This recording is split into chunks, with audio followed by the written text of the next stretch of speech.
Contact Atlantic is an industry-related conference for the contact center industry in the Atlantic provinces.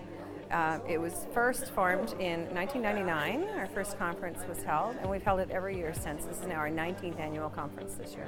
In New Brunswick alone, it accounts for 18,000 employees. Essentially, for 25 plus years, it's contributed to $1 billion to the provincial economy of New Brunswick, which is essentially, if you think about $1 billion that didn't exist before, that's allowed our provincial government to spend money in healthcare, education, as well as investment attraction. It's allowed them $1 billion to put into technology, which has helped grow other sectors within the province. Best part is, industry leaders will come here. They will actually explore the area, get to know the individuals. We've actually had several companies that have actually located their businesses here, actually national organizations that have put their businesses in Atlantic Canada, based on coming here and meeting actually the individuals that work in the industry here. So, they get to meet with their peers in the industry and also with professionals from businesses that support the contact center industry as well. I'm going to challenge you. I want to challenge you to think about maybe taking some ideas away and to infuse them throughout your conference experience and also within your leadership journey, both personally and professionally. You've decided to come today because you want to gain some new ideas. You want to share information or best practices and meet new people. You want to increase and find some mentorship, or you actually want to be able to, share the gospel about your own organizations, about what you're doing. The other thing, you might be here because you actually want to acquire some new skills and capabilities to add into your toolbox of how you're leading your respective organizations. Maybe you're here because you are interested in figuring out how to manage growth and scale in a more strategic and focused fashion. I want to challenge you to add one more thing into your focus while you're here. And I'm going to call it the bold factor. Ask yourself the question, how would I act if I allowed myself to dream big and be bold in a more significant fashion? So I want to infuse you with the idea of what does having and infusing the bold factor, what would that look like as a tactic as I go throughout my day and as I leave here? To re-engage or to engage the human spirit again. Why? Because at that time, 7 years ago, the problem that we were trying to solve was a $350 billion economic impact was being created due to the rising issue of presenteeism. And that is people coming to work but not being at work, being distracted, being apathetic, not really caring, just not being there to do the job that they're hired to do. Fast forward to today, presenteeism and employee disengagement in the workplace is over $1 trillion issue globally. So we know that solutions are needed to be put into play in order to help to give you tools to lead your people in a more significant way. How many times do you make decisions based on facts or just based on assumptions? And if you do, and you are that type of person that is just making assumptions about things, whether it's dealing with conflict in the workplace, whether it's dealing with, business decisions to truly scale your company, creating great experience, whatever that might be, how many times do we make assumptions before we get the facts? Because if we get the facts, then we can make strategic decisions around how we go forward. So what do we think? We're making assumptions that they're not doing their job, they're not a happy employee, they're not anything. But really, there's other things and symptoms going on that maybe we need to have some apathy and empathy for. So how do we tackle it? What do we do? You need to get a vision. Sometimes we have a vision because we're given a vision that we have to work through with our KPIs that's really far out. But what's your vision for your team? What's your vision for yourself? How can you frame it in achievable, small, tangible steps so you're actually seeing change? Consistency, alignment, and repetition, that's what's going to build trust. That's what's going to move your vision forward. So very quickly, first one, interest. You know what? There's nothing more powerful than showing interest to your people. What does that look like? How can you actually strengthen that muscle? Dig deeper questions. Make it interesting. Show them that you really, want to get to know who they are. Each one of you are involved in stuff. You didn't get to where you are as leaders without having some sort of influence. The third one is intrigue. What's your secret sauce? What makes you interesting? How are you different? And if you keep those top of mind and start being consistent, aligned, and repeatable of the way that you show up, knowing that the strategy is this is what the outcome is of how I want people to see me, you'll be amazed as how that starts to translate, not only internally with your people, but externally with your customers' experience. I thank you so much. I encourage you to be bold and to take on new ways to expand yourself, get results, and bring ROI to your organizations and yourself, and have a great conference.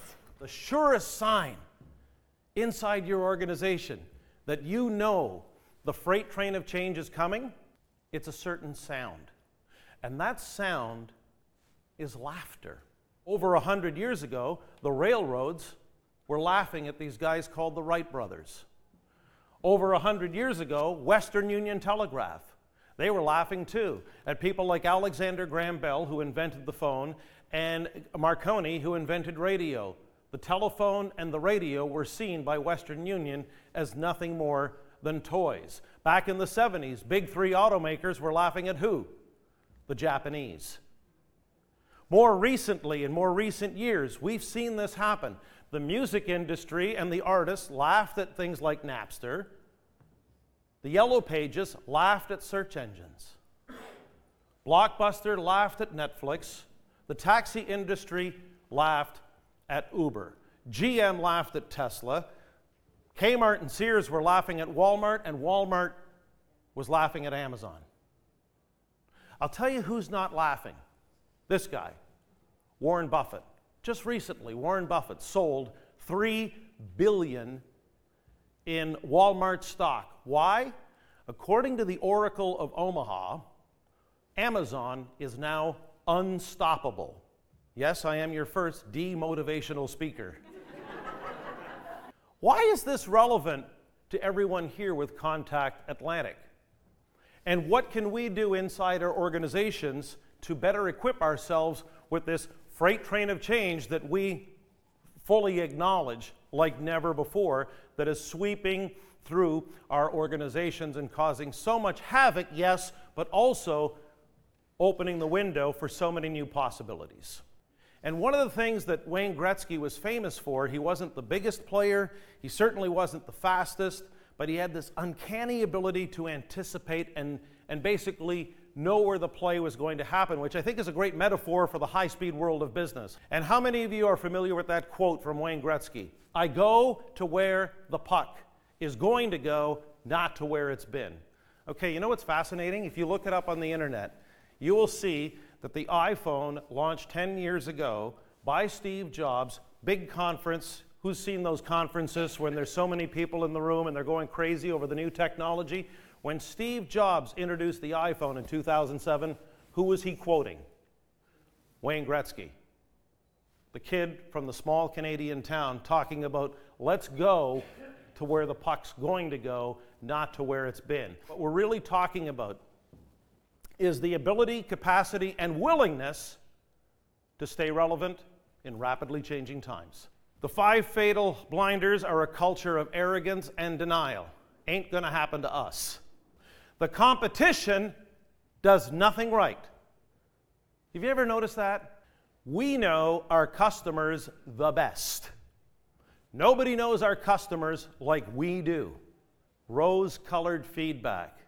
If anyone has a dissenting opinion, a differing point of view, a question that begs a counterintuitive discussion, don't bring it here, guys. We only want the positive. Organizations that insulate themselves with nothing but rose-colored feedback are wearing one of the 5 blinders.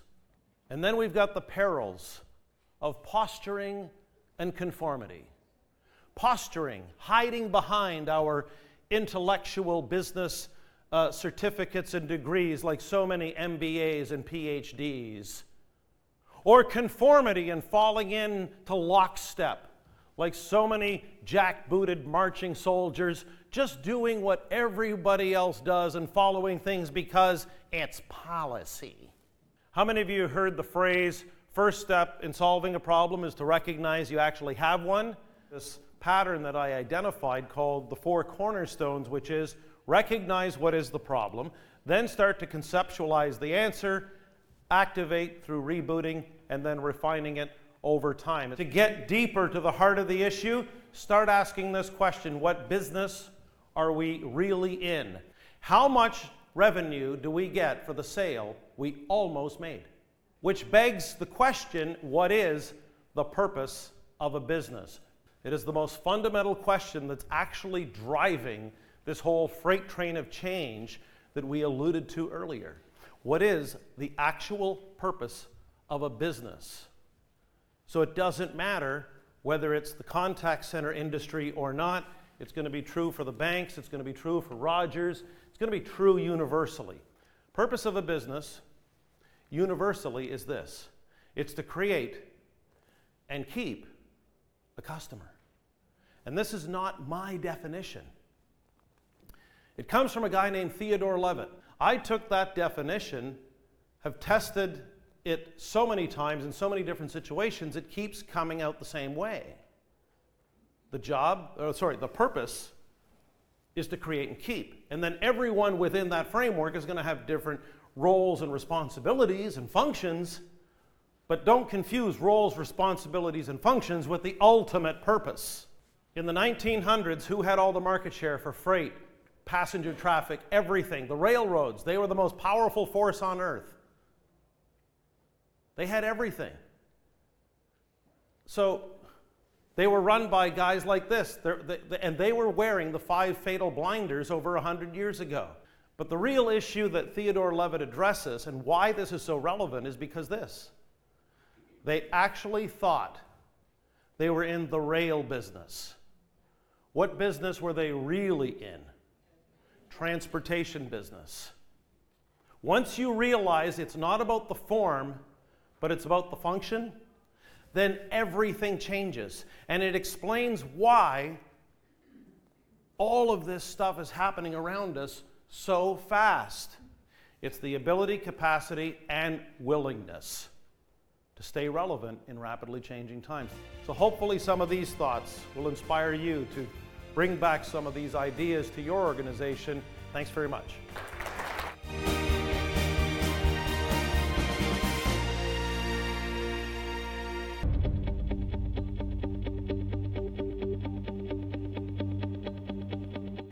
We started down a coaching journey about 6 years ago with our Chief HR Officer, who really wanted to bring world-class accredited professional coaching skills into the HR organization.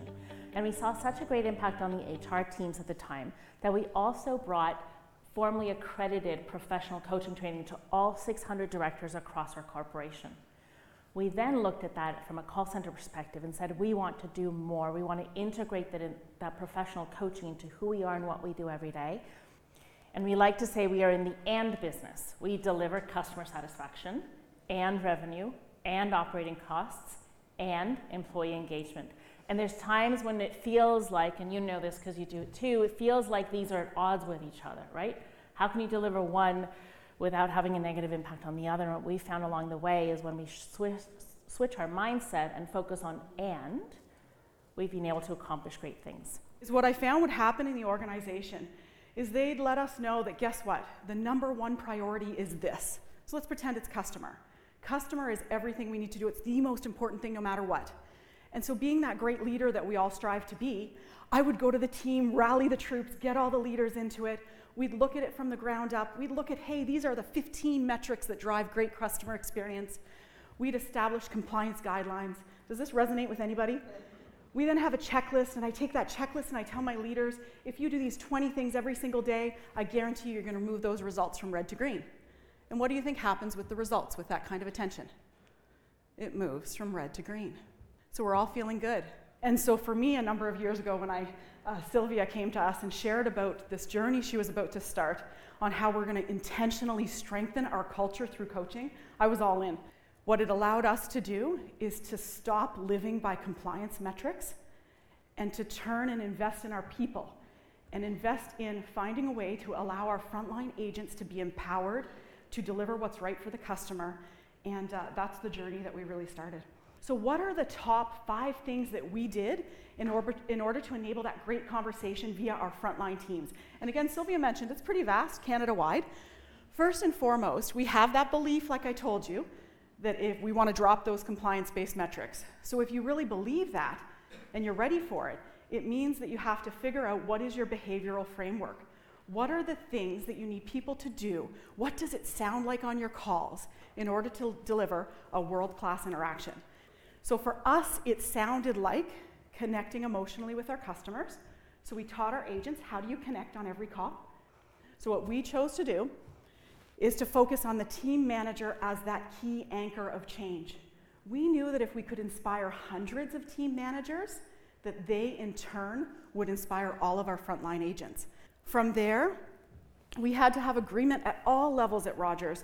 If you believe that behaviors are the way home, right? You believe in that framework, and you believe that the way you're going to get that framework is through coaching and developing your people, then you have to recognize that coaching time isn't a lever that you pull to hit service levels. You don't cancel coaching just to make service levels happen. Coaching is an investment that you have to protect at all costs. The next thing that we looked at is that we knew we had to have coaching fully embedded in the operations. But what's different is our coaching is fully embedded in our operation. And what I mean by that is Sylvia's role doesn't report into human resources or training. She has the same bosses as I do. What we also have is in every site across the country, we have a senior leader who is also an accredited coach or on their way to becoming accredited. And last but not least, so if you believe in all the stuff that I just talked about, you have to realize if your frontline agents are going to be empowered and your team managers are going to be empowered and you want them to make choices that are right for your customer to fully resolve the call, there are going to be mistakes, and that's okay. And so that spirit of we've got your back is so important. The very first thing we did was set a very clear strategy for coaching. So just like all of us have our 3-year plans and our 5-year plans and the next year plan, we wove coaching directly into all of that. It was part of the strategy presented to the board of directors. It's entirely woven into what is the priority of our business. From there, we define our coaching methodology. We set up training to be delivered locally. And so as Jess said, we actually have people embedded in each of our locations who either have or are in process of getting their accredited professional coaching designation. And they're the people who train our team managers. We implemented a formal certification process for all our team managers across the country and for our senior managers and directors as well. So this is a piece where, as much as our goal was to make the team managers the best coaches in Canada, we knew that it had to start with the senior managers and directors. When we say coaching, what do we mean? And we actually defined it in a very coach-like way. So we went to leaders across the country and said, how do you define coaching? When we first launched this years ago, our team managers would look at this and say, that's me. That's what I do all day, every day. From there, we wanted to create very specific coaching behavior so that everybody would know exactly what it looks like and sounds like. Then we talked about self-discovery, and self-discovery is really about asking open-ended questions that help the other person build the new neural pathways that will drive their habits and behaviors. We talked about using positive reinforcement, and I would say this was a real 180 for us. It's letting go of a perfect call. I don't know about you, but I've never heard one. So it's saying that was really good, and this is what was good about it. And the last piece is accountability and ownership, and this is sort of the rubber hits the road piece, right? So this is when our team managers ask our agents things like, what are you going to do to remember to do this on every call?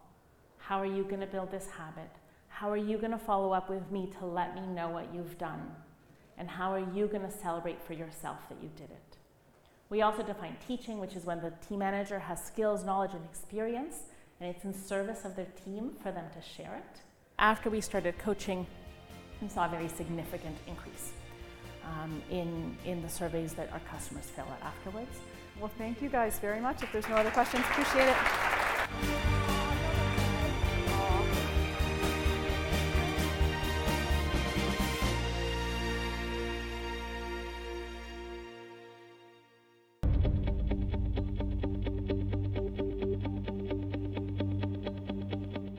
You know, your brand should engage your employees so you get the best employees. But then when we engage, whether that be a customer who purchased or an employee who comes into the organization, they enter the live environment, which I call living brands. And when you match the living brands with the virtual brand, that's where you get customer service excellence. But when our customers engage, and again, I always say we're all customers, whether it be internal or external, with that live population, it's how does that live population represent the brand? Because I see time and time again, organizations putting these values up or out there, but not engaging with them. And I've seen a lot of words come and go over my probably 20 odd years in working in employee engagement and culture and brand. And change is an interesting one because people don't like the word change. So when we talk about change, when we say, what is the difference then between change and transformation? To me, transformation is a much more powerful word to use. Because change, for me, when I work with people, it indicates you're doing something wrong, and it's quite immediate. And that scares me. Transformation, to me, when I talk about it with clients, it's about going to the core and what's best that I'm going to keep, and then begin to layer on. And that's a little bit softer for me. Because I don't want people to say I'm doing something wrong, because I'll fight back. Because when you say change, I don't think very many people do things wrong intentionally. So when I say you have to change, it can feel quite heavy. Because with change and transformation, but less feeling that way, but with change comes risk. That's why people don't like change. You don't like change because there's risk attached to it. There are plenty of people globally that are miserable, but they're not going to change. I will stay miserable, unhappy, not great at my job, not taking risks, because that's safe. It makes people feel a certain way, and in that feeling, they behave in a certain way. And they're behaving in a way that is often contradicting the way you want them to behave. And so when we think about our own life story, yeah, we all have a past, a present, and a future. And I think that's the best starting point to create a community, because we're all equal in that. We have to begin to look at organizations through that same human element. Failure is required, but if your organization is in a good space, or a human is in a good space, then we have to look at how do we create continuous improvement, but always be looking to the future state while utilizing the past state as learning. And that is the way we need to get employee engagement, is that we're all participants at whatever level. It's about creating a better work-work balance is what we need to start focusing on. This work-work balance enables us to create an environment where people still are able to be human and deliver that human experience. And this came out of the research of what people wanted in that community. They wanted to be free to fail. Because in that culture, freedom to fail allows you to be challenged to succeed. When I look at my backstory, like every brand story, your company has a story, you have a story, it's about getting back down to that core of what makes us great as a business or as a team or as a person, and in that core, transformation begins. But think about your company values, okay? Go into those company values. They make great posters, great, but they make incredible tools to connect people to, because values are the things that define us. They're not just words, they're the things that I have to live every day. And it's the things that should connect an organization together. So thank you very much for your time, and I appreciate the extra 5 minutes.